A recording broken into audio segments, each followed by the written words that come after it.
আমরা এখন সিরিজের মাঝামাঝি অবস্থানে। এবার আমরা এই সিরিজে আরেকটা বড় মোড় সম্পর্কে জানতে যাচ্ছি। এই সিরিজে শুধু ডেভিল হান্টিংই দেখানো হবে না, আমরা হয়তো জানতে পারবো হাব কেন নরকে গিয়েছিল। আগের এপিসোডে এর কিছুটা ইঙ্গিত পেয়েছিলাম, যখন হাবকে একটি লাশ মাটির নিচে চাপা দিতে দেখা গিয়েছিল। এই এপিসোডে মারিয়ানও জানতে পারবে হাবের এই ডেভিল হান্টিংয়ের আসল কাহিনী। তাহলে চলুন শুরু করা যাক এই অসাধারণ সিরিজের চতুর্থ এপিসোড।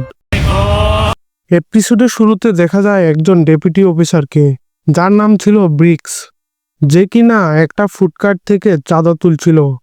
সে সেই ফুডকার্ট থেকে কিছু খাবার নিয়ে তার গাড়িতে উঠে, আর ঠিক তখনই দেখা যায় এই সিরিজের তৃতীয় ডেভিল, যার নাম আর্থ ডেভিল।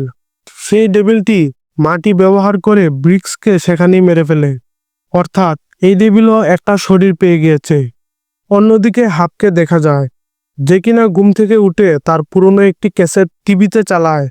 ওটা ছিল তার আর মারিয়ানের গাওয়া গানের একটি ক্যাসেট।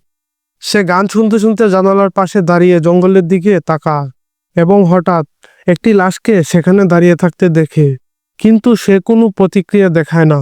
মনে হয় এমন দৃশ্য সে প্রতিদিনই দেখে। ঠিক তখনই হাবের কাছে পরবর্তী ডেভিলের নোটিশ আসে। হাব দেখতে পায় সেই ডেভিলের নাম হলো এডস। সে জানতে পারে এই ডেভিল এখন ব্রিক্সের দেহ দখল করবে। তাই হাব ব্রিক্সের খুঁজে বের হয়। সে একটি ফুডকার্টের সামনে ব্রিক্সের গাড়ি দেখতে পায়, কিন্তু গাড়িতে কেউ ছিল না। হাব সেই কাঠের লোকটির কাছে জানতে চায় ব্রিক্স কোথায়। লোকটি জানায় 1 ঘন্টা আগে ব্রিক্স এখানে এসেছিল, তারপর আর তাকে দেখা যায়নি। এরপর সিন চলে যায় লাকির অফিসে, যেখানে মারিয়ানও ছিল। সেখানে লাকি হাবের বিরুদ্ধে মারিয়ানকে বুঝাচ্ছিল। সে বলে হাবের কাজ বিপজ্জনক, যা কেডির উপর প্রভাব ফেলতে পারে। মারিয়ান জানায় কেডি হাবের সন্তান, সে চাইলেই তাদের আলাদা করতে পারবে না। তবুও লাকি মারিয়ানকে বলে হাবকে একেবারে ছেড়ে দিতে। লাকি হাব এবং তার মায়ের কিছু ছবি মারিয়ানকে দেখাতে চায়। ঠিক তখনই লাকির গাড়িতে আগুন লেগে যায়, আর সে আগুন নিভাতে তারা নিচে নেমে আসে। আগুন নিভাতে ব্যস্ত হয়ে পড়লে সেই সুযোগে কিট্টি অর্থাৎ হাবের মা লাকির অফিসে ঢুকে পড়ে। সে সেখানে একটি বন্দুক এবং কিছু নিষিদ্ধ জিনিস রেখে আসে। ঠিক তখন কিট্টির কাছে হাবের ফোন আসে।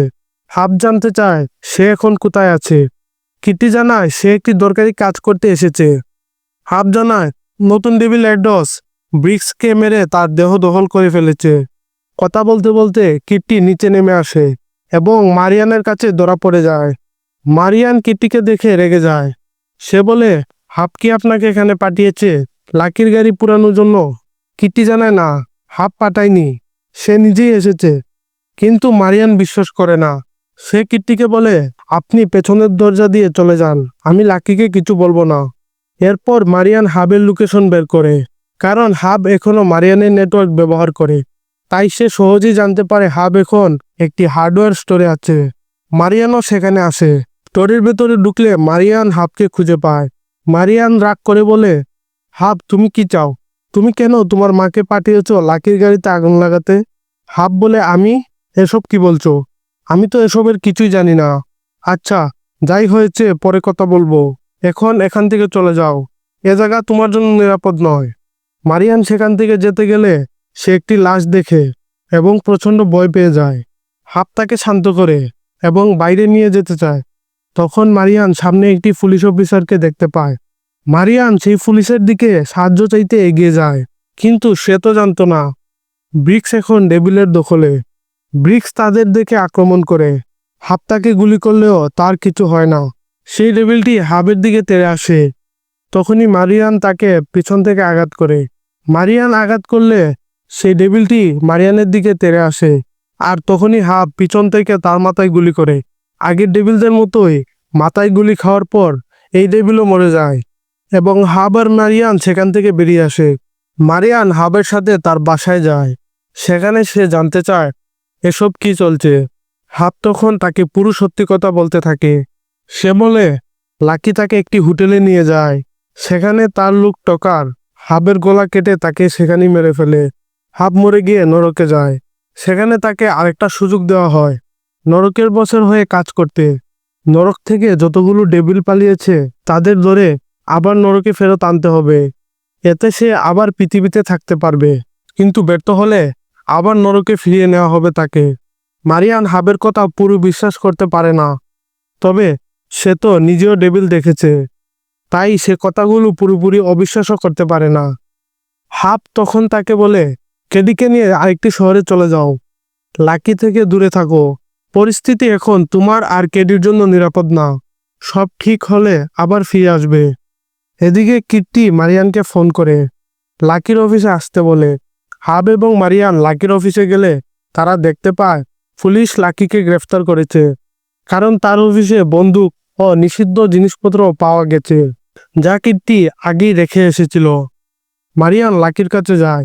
সে জানতে চায়, তুমি কি সত্যি হাবকে মারতে চেয়েছিলে? লাকি বলে, আমি যা করেছি তোমাদের ভালোর জন্যই করেছি। কিন্তু মারিয়ান বলে, তুমি নাকি হাবের মাকে ব্ল্যাকমেলও করেছ।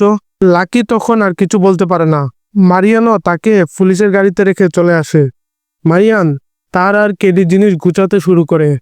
তারা এখন শহর ছেড়ে চলে যাবে। অন্যদিকে হাবকে পুলিশ জিজ্ঞাসাবাদের জন্য ডাকে। অফিসার রুবি জানতে চায়, সকালে ব্রিক্সকে কেন খুঁজছিলে? হাব জানায়, একটি ফুডকার্টের সামনে তার গাড়ি রাখা ছিল। এভাবে গাড়ি রাখা দেখে সেই ফুডকার্টে আমি জিজ্ঞাসা করেছিলাম তার ব্যাপারে। রুবি জানায়, ব্রিক্স আর নেই। সে একটি হার্ডওয়্যার স্টোরে আগুন লাগলে সে সেখানে মারা যায়। রুবি চলে গেলে কিট্টি হাবকে বলে, দোয়া করো যাতে স্টোরের সিসিটিভি সিস্টেমও পুড়ে যায়, না হলে জেলে বসে ডেভিল খুঁজতে হবে। এই বলে কিট্টিও সেখান থেকে চলে যায়।